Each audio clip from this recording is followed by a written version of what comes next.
जी, तो हम एक्सेल के एक और लेसन्स के साथ हाज़िर है जो कि पार्ट 4 है, और पार्ट 4 में हम देखेंगे एक्सेल में वर्कबुक किसे कहते हैं, वर्कशीट क्या हो।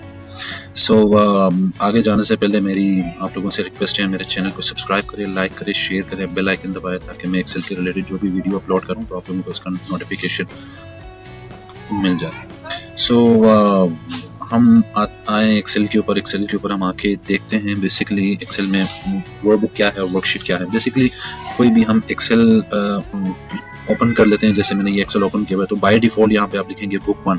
सो बेसिकली ये है वर्कबुक है एक्सेल का। जैसे सेल के ऊपर ये इसमें कोई भी सेल के ऊपर मैं काम करता हूँ या कोई भी कॉलम के ऊपर काम करता हूँ, बेसिकली ये वर्कबुक है। सो एक वर्कबुक है ना, जैसे ये वर्कबुक है उसके रिलेटेड अलग अलग शीट होते हैं। जैसे ये शीट 1 है, ठीक है जी, इसका मैं रीनेम करके शीट नहीं बल्कि हम लिखते हैं ये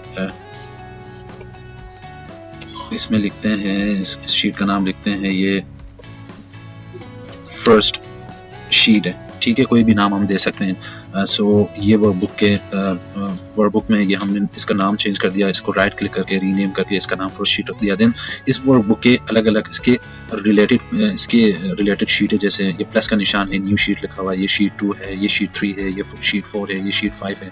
सो हर वर्कबुक के साथ जो दिए हुए हैं अलग अलग, जैसे ये इस पे काम कर रहे हैं, ठीक है, ये वर्कबुक है, इसके वर्कबुक के रिलेटेड मतलब नीचे जो दिए गए हैं वो इसके वर्कशीट है, अलग अलग शीट है कि आपको एक शीट में या 2 शीट में या 3 शीट या 4-5 अलग अलग डिफरेंट शीट्स के ऊपर काम करेंगे तो उसको कहते हैं वर्कशीट। सो जाहिर है कि अभी हमारे पास डेटा नहीं है, आगे जाके एडवांस लेवल या इंटरमीडिएट लेवल में जाएंगे तो बड़े बड़े डेटे के ऊपर हम काम करके अलग अलग एक वर्कबुक के ऊपर डिफरेंट शीट्स के ऊपर काम करेंगे तो ज़्यादा बेहतर तरीके से समझ आएगा कि शीट्स अलग अलग शीट्स के ऊपर कैसे काम किया जाता है।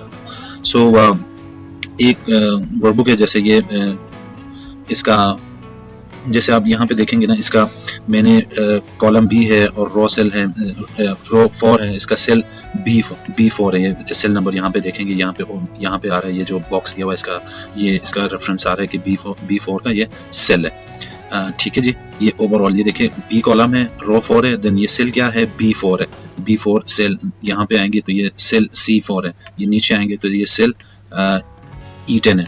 सो अगर हम शीट को ऑल द वे डाउन देखना चाहते हैं कि हम कंट्रोल करके फिर डाउन पेज करेंगे तो ये देखें शीट के हम बिल्कुल लास्ट उसमें आ गए कि ये नंबर दिए हुए हैं जी, आखिरी उसमें आ गए शीट के। अगर हम वापस जाना चाहें तो कंट्रोल प्रेस करके देन अब एरो का निशान वो बटन दबाएंगे, देन ये ऑल द वे फिर फर्स्ट उसमें आ जाएगी इसका ये सेल।